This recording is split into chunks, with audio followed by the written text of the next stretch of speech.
Hey, welcome to a video on Viking wood rims for banjos. When you order a Viking rim, it comes in one of three ways. Either a kit like you see here, where you assemble it yourself, a pre-assembled ring, which doesn't have exposed pegs so that you don't cut into the pegs. You've got like a 1/4 inch on each end that you can cut on the lathe before you have a problem hitting pegs, or a block peg rim that's already been cut to fit a certain type of banjo. You know, just determine whatever you need, let us know, and we'll turn it on the lathe for you. Today's video, okay, the first thing you want to do is going to deal with assembling a wood rim if you buy a kit. Start with your bottom layer. They're marked with a B for bottom, T for top, and these short ones are the center.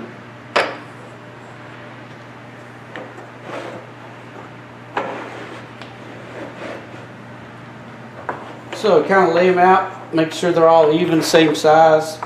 Check them, make sure there's no sawdust in the hose, clean them out. Alright. So we're using a Tide Bond Premium. And got a little paintbrush.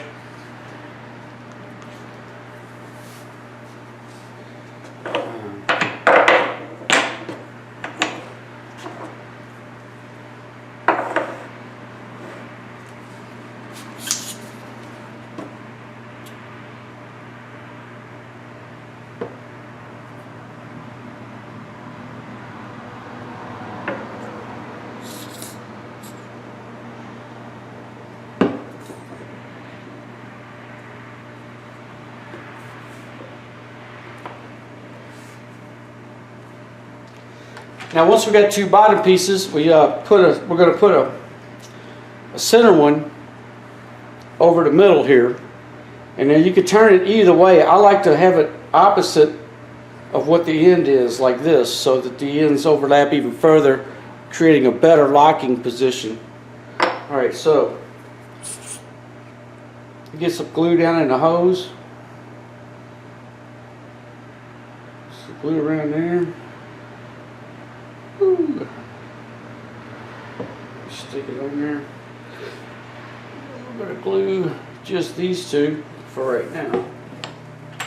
We got a big sledgehammer, makes it easier.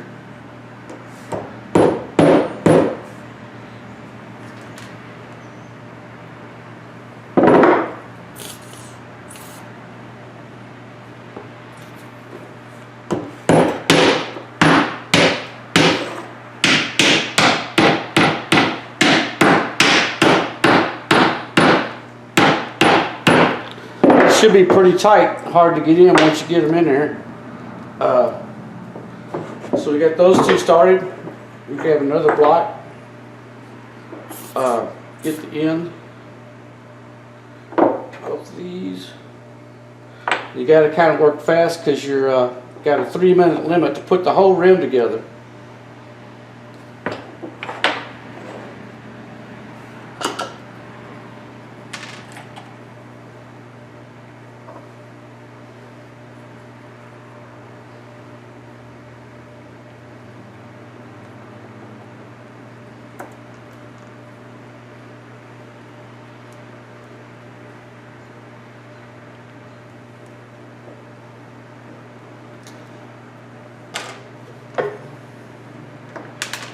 Scrap a figure.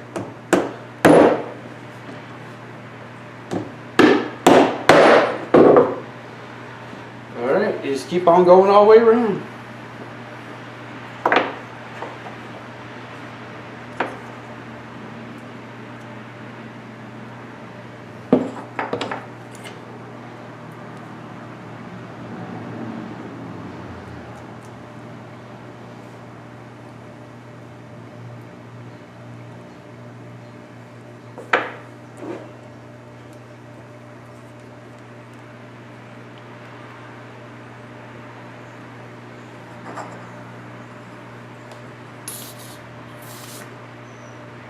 Now I always go ahead and glue both ends so that while you're building the rim, one end soaks in a little bit, because these, even though we have a gap built in for the glue on the each end of these connecting pieces, it's still nice to let it soak in for a second.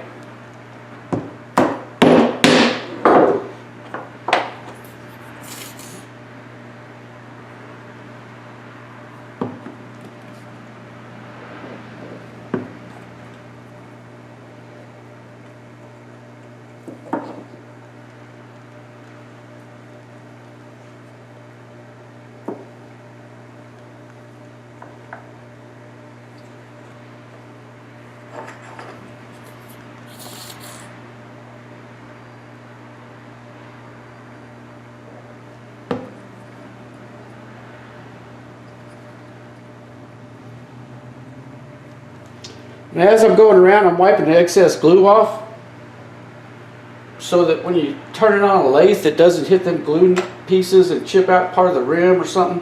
You kind of want to get as much of the excess glue off. Go ahead and use it for the next piece you're putting on.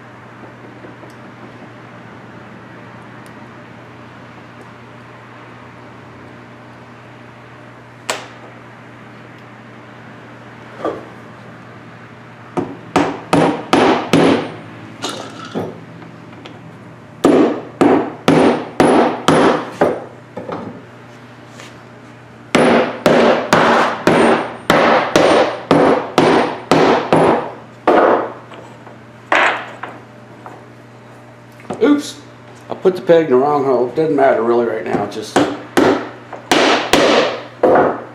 long as we get two on the ends.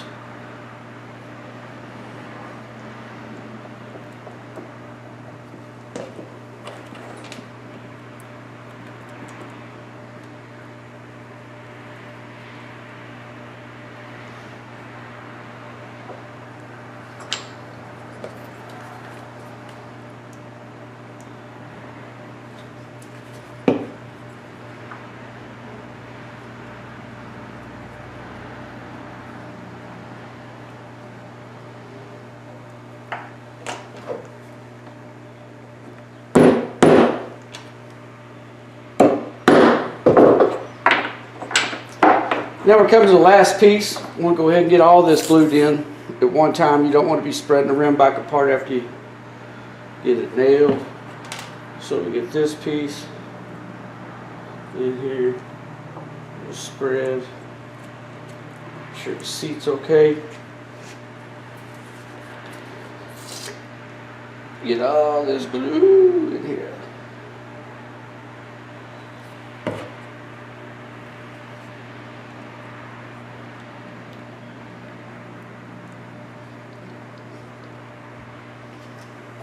Okay, we got the last two pieces.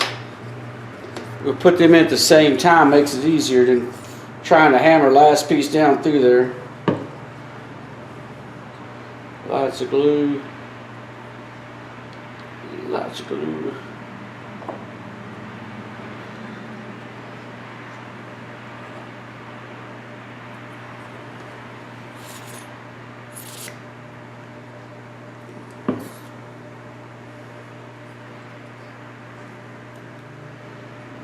Okay. Now see, they're kind of arched. Push them down. That was an easy one.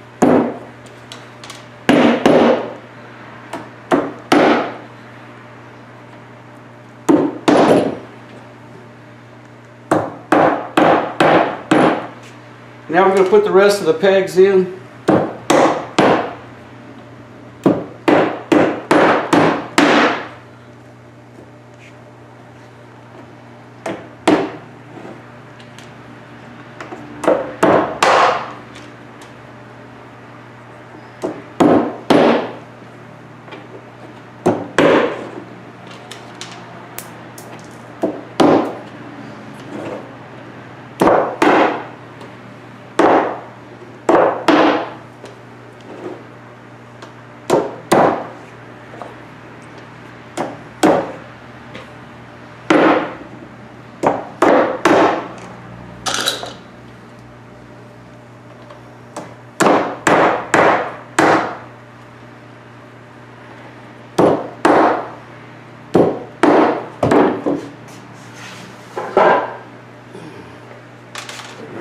some of these.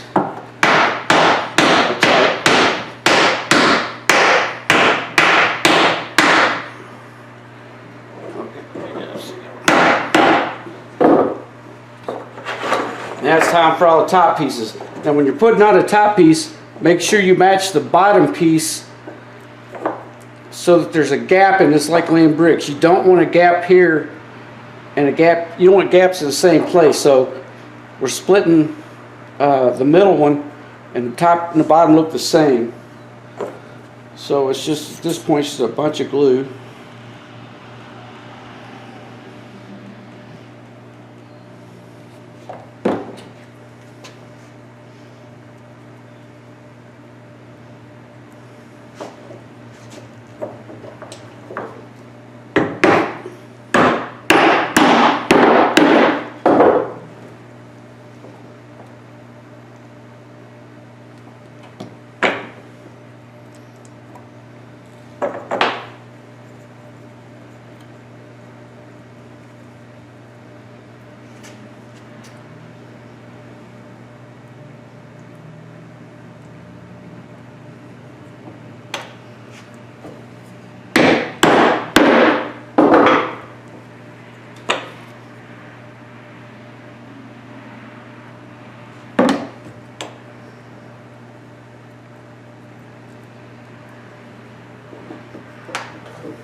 Should have glued the end, sorry about that. Got in a hurry making this film, got all nervous, forgot what I was doing there. Always plenty of glue dripping off of this thing that you can use for your ends.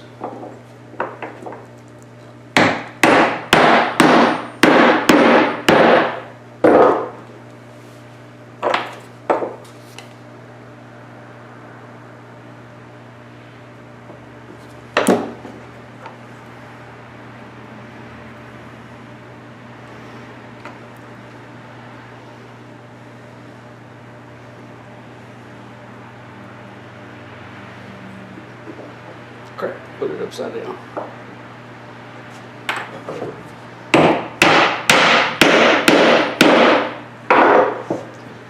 Now I'm hammering on the edge of this because this is the strongest part of the workbench. If I was hammering over here, it'd be bouncing. So I'm just trying to prevent the bouncing.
Now we come down to our last two. We're going to do these at the same time to make it easier to push in there.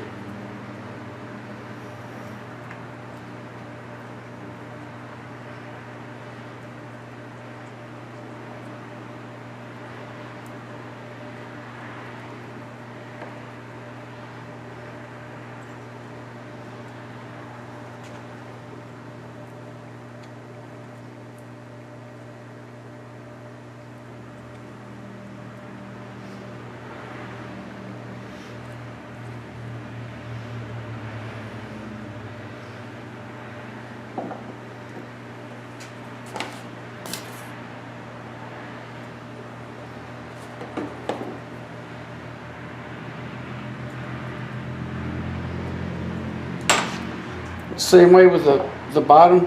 Kind of lift the center up, push them on there.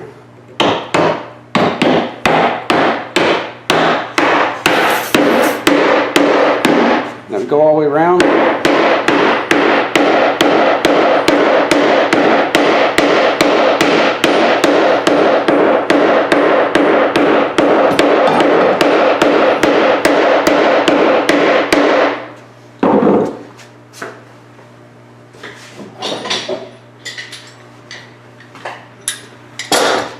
Put C-clamps on the seams because that's where the weakest point is. Draw them down till you see all the glue squishing out. Go all the way around like that.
Just ran out of big C-clamps. That's why I'm using so many small ones here. Somebody must have been on another project with them. But if you got the bigger C-clamps, it clamps really good in the middle. So anyway, you could take a sponge and wipe some of this off if you want. If you're going to turn on a lathe, it doesn't really matter at this point. Usually I just kind of sand them off a little bit. Try not to get much water on the rim, that's the reason, but there you go, that's a Viking rim kit. Look up the price on the internet. I'll get a sponge and wipe it off.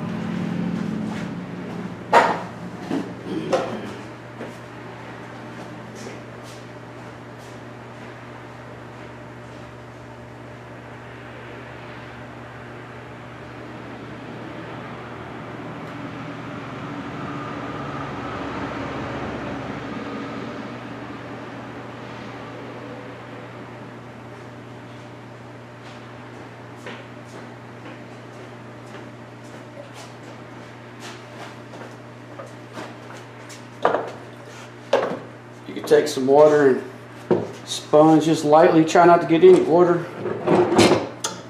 Just does save a lot of sand. And you get to see how beautiful it is.